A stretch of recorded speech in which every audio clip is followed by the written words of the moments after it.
जय भगवती।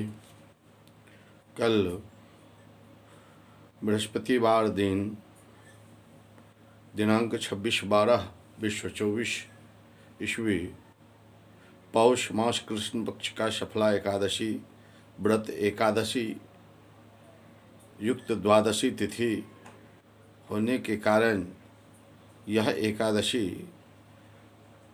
गृहस्थ और वैष्णव दोनों के लिए व्रत है, सर्वेशाम व्रत है। और इस व्रत का पारण शुक्रवार दिन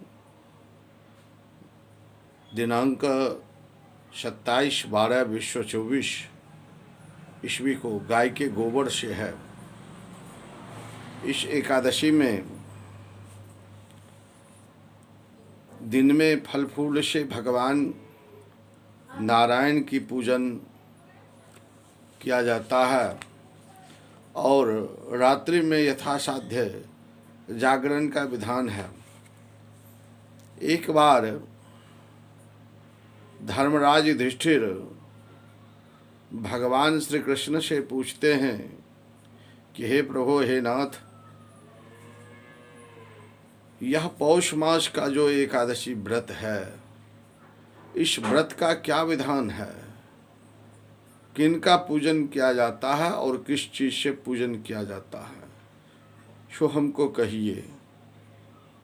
भगवान श्री कृष्ण धर्मराज युधिष्ठिर से कहते हैं कि हे राजेंद्र, हे राजन, मैं आपके इस प्रेम से ही आपके कहने पर इस एकादशी का वर्णन कर रहा हूँ, सो ध्यान पूर्वक सुनो।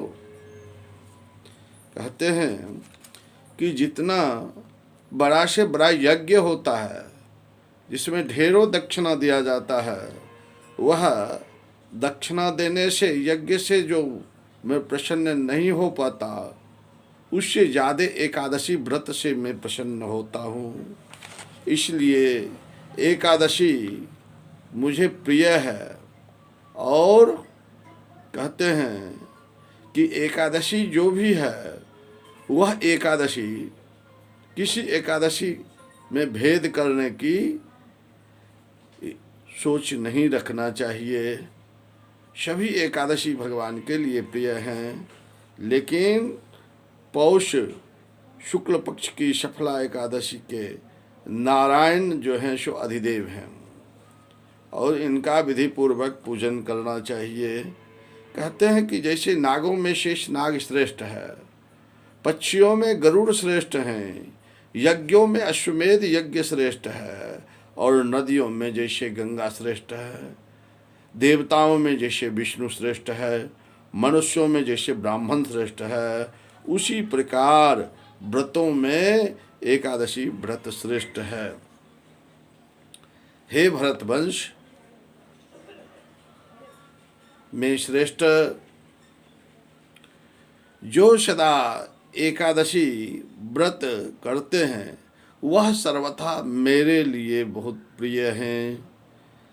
तो शफला एकादशी में दीपदान का बहुत विशेष महात्म्य है और रात्रि में विधि पूर्वक दीपदान करना चाहिए। जब तक नेत्र खुले रहें तब तक भगवान का चिंतन मनन करते हुए जागरण करना चाहिए और उसका फल तो यह है कि उसके समान न तो यज्ञ है न तीर्थ है, न संसार में कोई व्रत है। 5000 वर्ष तपस्या करने से जो फल मिलता है वह सफला एकादशी व्रत करने से प्राप्त हो जाता है। कहते हैं कि इस एकादशी के कथा में माहिष्मत राजा की चंपावती नाम की प्रसिद्ध पुरी थी। अब उस माहिष्मत राजा के 4 पुत्र थे, जिसमें बड़ा लड़का जो था वह पर स्त्रीगामी, जुआ खेलने में सदा वैश्याओं से रत रहने वाला पापी था, पिता के धन को नष्ट कर दिया। नित्य बुरे आचरण में लगा रहता था, देवताओं का, ब्राह्मणों की निंदा करता था, वैष्णवों की निंदा करता था।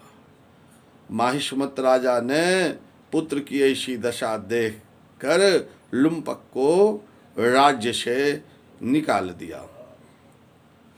लुम्पक का निकाला सुनकर राजा के भय से बंधु, उनके कुटुंब सब उससे दूरी बना लिया, ताकि यह राजा को मालूम न हो जाए कि हम लोग उनसे जुड़े हुए हैं। सारे बंधु उनका त्याग कर दिया। अब वह मन में सोचने लगा कि पिता ने तो मुझे राज्य से निकाला कर दिया, अब क्या करूं। तो मन में पाप उत्पन्न हुई कि क्यों न इस बड़े वन में रात्रि में दिन में व्यतीत करूं और रात्रि को पिता के नगर में प्रवेश कर जाऊंगा। वह दिन भर बड़े वन में विचरण करता, पशु पक्षी को मारकर खाता और रात्रि को अपने पिता के नगर में आकर अनेक प्रकार से पाप कर्म में युक्त हो जाता, चोरी डकैती आदि आदि करने लगता। लेकिन उस बड़े वन में एक पीपल का जो वृक्ष था, बहुत पुराना वृक्ष था, जिसको लोग भगवान के सामान समझते थे, उसी जगह वह विश्राम करता था, जो भगवान को अति प्रिय था। एक दिन की बात है कि वह लुम्पक रात्रि काल में जो चोरी में पकड़ा गया, लोगों ने राजा के पुत्र को समझकर छोड़ दिया। वह लुम्पक किसी तरह भागा भागा आया और उस पेड़ के निकट विश्राम करने लगा। अब वस्त्र नहीं रहने के कारण शरीर में वह जो है सो शीत के पीड़ा से बेहोश हो गया। अगले दिन एकादशी दिन, पौष का एकादशी तिथि था, वह होश में नहीं आया। दांत कटकटाते कटकटाते वह उसका समय बेहोश होकर सूर्योदय का समय हो गया। अब जो है जब दोपहर का समय जब आया, तब जाकर चैतन्य उपस्थित हुआ और वह गिरता पड़ता, पशु की शिकार खेलने की उसके पास कोई सामर्थ्य नहीं था। वह जो है सो जो कुछ फल फूल इधर उधर मिला उसको लेकर आते आते शाम का समय व्यतीत हो गया। अब वह कहता है कि हे तात, अब क्या करूं, क्योंकि एकादशी में रात्रि काल फलहार तो होता भी नहीं है, पहले के लोग भोजन भी नहीं करते थे, तो इस कारण से उसे ज्ञात नहीं था कि मैं क्या कर रहा हूँ। यह प्रभु की इच्छा बनी, उस स्थल का जो है प्रभाव हुआ। कहा जाता है कि जैसा अन्न खाओगे वैसा मन होगा, जिस जगह पर रहोगे उस जगह का प्रभाव जीवन पर उतरता है, जैसा संगति वैसा विचार उत्पन्न होता है। तो जगह स्थल उसका रहने का बहुत अच्छा था, इसके कारण अब वह रात्रि व्यतीत किया। सुबह में जब उठा तो उसके पुण्य अंकुरित होने लगे।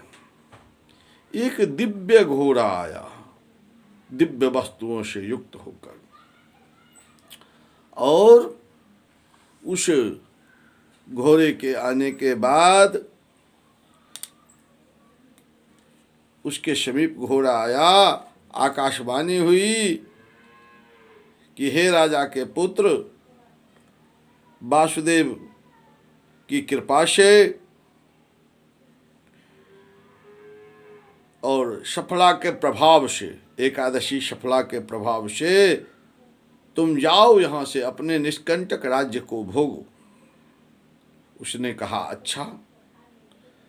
उसने सुंदर वस्त्र आभूषण धारण किया और घोड़े पर सवार होकर अपने पिता के पास पहुंच गया। भगवान की भक्ति आ चुकी थी उसमें, इस कारण वह वैष्णवता को पूर्ण रूप से स्वीकार कर लिया था।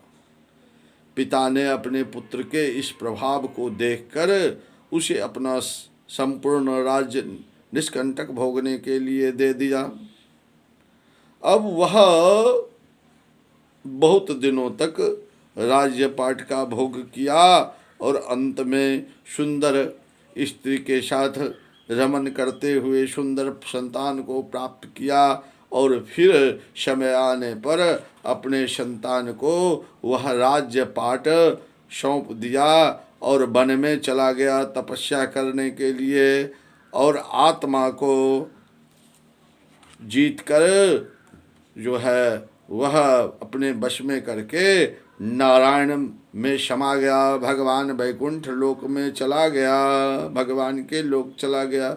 यह सफला एकादशी का प्रभाव था। तो इस व्रत सफला एकादशी को जो करता है वह निस्संदेह मोक्ष को प्राप्त करता है। और सफला महात्मा सुनने का भी फल बहुत सुंदर है। मनुष्य राजसूय यज्ञ को जो करके फल प्राप्त करता है वह सफला एकादशी व्रत कथा से प्राप्त हो जाता है, स्वर्गलोक में निवास करता है। बोलिए नारायण भगवान की जय। तो आप लोग इस व्रत को करके सफला का फल प्राप्त करें, भगवान आपके जीवन में भी अच्छा फल प्रदान करें। अगले एकादशी तक के लिए यहीं पर विश्राम। जय भगवती।